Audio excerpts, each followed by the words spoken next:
At dito nga sa may loan application na to ay walang collection call. Pag nag-loan ka ng 20,000 pesos, ang babayaran mo lang ay eto, 21,700. Gamit lang ang isang ID, phone number, at pwede mo daw yung bayaran ng hanggang 1 taon. At merong interest rate na 0.05% araw-araw. So mukhang maganda, wag muna tayo magpalinlang, subukan muna natin para malaman natin kung talagang legit nga ba to, matutulungan nga ba kayo or hindi. So tamang-tama yung ginagawa nyo na nanonood kayo ng mga ganitong loan application review para hindi kayo mapahamak at hindi sumakit yung ulo nyo sa pagbabayad ng mga abusadong OLA tapos ang taas-taas lang pala ng interest. So ayun, panoorin nyo yung video na to hanggang dulo para malaman nyo lahat-lahat ng tungkol dito. So syempre bago ang lahat is kung bago ka pa lang dito ay subscribe mo na yan at pindutin mo na din yung notification bell para lagi kang maging updated sa mga ina-upload ko. At kung ngayong araw ka na nga nangangailangan ng mauutangan online ay may nilagay akong links dyan sa may description box sa baba para sa mga 0% interest sa unang loan nyo. So ayan, i-click nyo lang yan nandiyan sa description box at sa may comment section. At bago kayo mag-confirm ng loan nyo, is basahin nyo muna yung loan details. Syempre, hindi mawawala ang GCash giveaway worth of 1,000 pesos kada buwan yan. Para makasali ay mag-subscribe lang kayo dito at lagi kayong updated sa mga ina-upload ko. At huwag nyo akong kalimutang i-PM sa may Facebook page ko para maisali ko kayo agad. So ayan na, simulan na natin. At thank you nga pala sa mga nagko-comment at nanonood sa may mga ina-upload ko. Thank you so much sa inyong lahat. So, hindi ako magsasawang mag-review ng mga online loan application para hindi na sumakit yung ulo nyo sa mga abusadong OLA. So, ito ang loan application na to ay ang L-Credit. So, ito ay ma-download nyo sa may iOS at wala pa na to sa may Play Store. Pero kasi ang ganda-ganda ng ipinapakita nila, kaya talagang samahan nyo akong reviewin to. In case na makita nyo to, ay wag nyo munang susubukan. So, panoorin nyo muna to. So, dito nga ay, ayan, pwede kang makapag-loan ng 30,000 pesos pataas in 3 minutes lang. So, in 3 minutes lang ay matatanggap mo na daw yung ilo-loan mo. Subukan natin. Alamin natin kung totoo. At dito nga ay binrowse ko na yung kanilang description, yung about dito sa may online loan application na to. At dito sa kanilang app description ay nakalagay yung long term na 91 up to 180 days. Interest ay up to 29% per year. May transaction fee na 80 pesos. Sa offline naman ay 180. Sa service fee ay 0.1%. At meron dyang computation. So dito ay okay yung nilagay nila lahat ng description dito kung magkano yung mga mababawas. Pero tingnan natin mamaya baka meron pang ibang hidden charges. So, ito nga ay may 4.7 na rating. So, medyo mataas. At ayan, in-install ko na nga. So, wag na nating patagalin. Nilagay ko na yung phone number ko dito, OTP, tapos next. At ayan na yung kanilang homepage. Ayan, apply for a loan rapidly. Amount 20,000 pesos. At ang loan term ay 180 nga up to 1 taon. 30, 60, 90, 120, 150, 180. So, 6 months up to 1 year. At dyan sa baba, dyan ka pwedeng magbayad. So, ayun, get a loan na agad-agad. At may 4 na steps lang. Mukhang mabilis tayo mayayari dito sa pag-a-apply. At dito ay, pipicturean na agad yung ID. Tapos magsi-selfie na tayo agad. So sige, lalagay lang yung first name, middle name, last name. Tapos yung ID type. At ito yung mga ID type. SSS, passport, PhilHealth, driver's license, voters, UMID, postal, PRC, GSIS, pag-ibig, ang dami naman. UMID, national ID.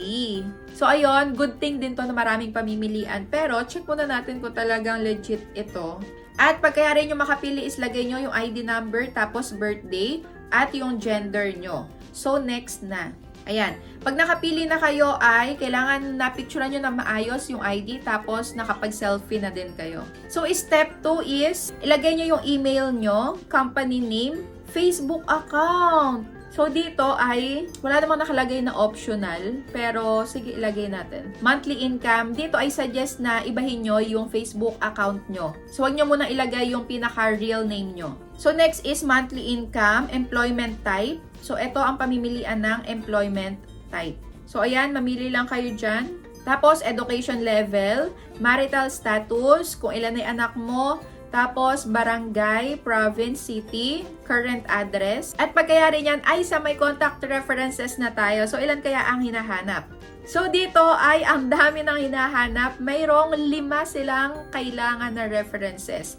So, dito kung 5 lang yung hinahanap, dapat 5 lang din yung nandyan sa may phone book nyo. Burahin nyo na bago kayo install ng kahit anong online loan application para wala na silang haharasin if ever na hindi ka pa makapagbayad or if ever na malalate ka. So, ayun, lagay mo lang yung kaano-ano mo sila tapos yung phone number nga nila. So, ayun, confirm na. At last step na tayo. So, dito ay meron nang nakalagay na refuse to enable contact list function. So, this function will not be available. So, pagka hindi mo daw inaprubahan yung access nila sa inyong phone book ay hindi kayo makakapag-proceed. So, ayun, next na tayo. At last na sa may payment details. So, dito, bakit payment details? So, dapat ay disbursement channel or, sige. So, meron ditong GCash, Bank, PayMaya, GrabPay, M. Luwilier, at RD Pawn Shop. So, dito, ang pinili ko ay GCash, tapos kinonfirm ko lang.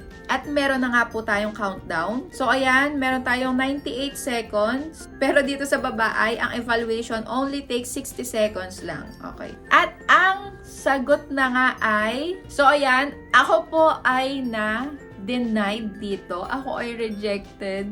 Pero syempre, hindi ako manatahimik hanggat hindi ko nalalaman kung talagang legit ba to or hindi. At syempre, na-reject na nga ako. Hahanapin ko na ngayon yung delete account. At good thing meron sila dito. Kaya ayan, dinelete ko na agad yan. So eto na nga po. Naghanap ako online ng Elk Credit. Tapos, nag-search ako at ayan na nga po ang lumabas. Ayan, auto-reject, which is true. Kasi ilang segundo pa lang ay naka-receive na ako agad ng resulta. So, ayun, scam. Oo nga, pag-install mo at pag-apply mo, ang daming hinihingi. May co-maker pa. Approval ng co-maker. So, dito hindi naman na sinabi yung approval ng co-maker. Pero, ayan, yes, basta online loan, marami o madalas scam. Tama naman. At eto pa. So, ask lang niya kung ano mangyayari if i-farm niya toong app ng Elk Credit. So, 1,870 lang kasi ang nasend sa GCash account ko. Tapos, 3,000 ang pinababayaran. OMG. So, dito, kung 3,000 ang pinababayaran, tapos 1,870, computein natin. So, ang lumalabas dito, nakaltas sa 3,000 ay 1,130. So, ayun na, nasagot na ang ating katanungan kung ito ba ay good or hindi. So, para sa akin ay hindi ito maganda.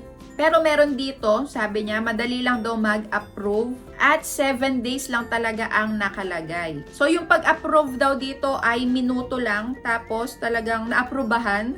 Pero meron din naman na magwa 1 week na yung ibang application ay wala pa ring resulta. So, ang last part na is tingnan natin kung talagang legit yung 4.7 na to na ratings or 4.8.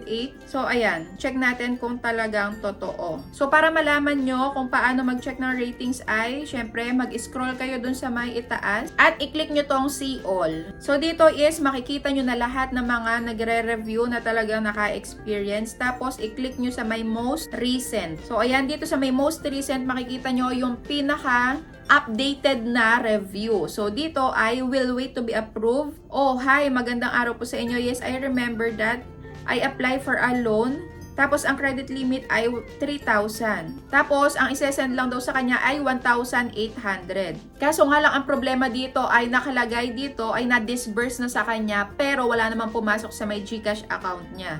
At ang masaklap dito ay, ayon, hinaharas siya sa may perang hindi naman niya natanggap. So, dito, meron ding nakalagay na most recommended, user-friendly. Pero I think agents lang din nila itong nag-a-apply na to.